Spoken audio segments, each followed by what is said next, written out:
மரபு சொல்லை பொருத்தி எழுதுக. ஏ சோறு, சோறை வந்து என்ன பண்ணணும்னா உண்.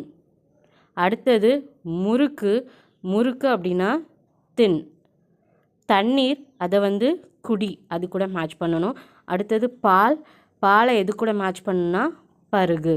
அப்போ கொடுத்துருக்க கண்டென்ட் வச்சு பார்த்தா ஆன்சர் எப்படி வரும்னா 4 1 2 3 ஆன்சர் ஆப்ஷன் சி. அடுத்த கேள்வி பாருங்கள்.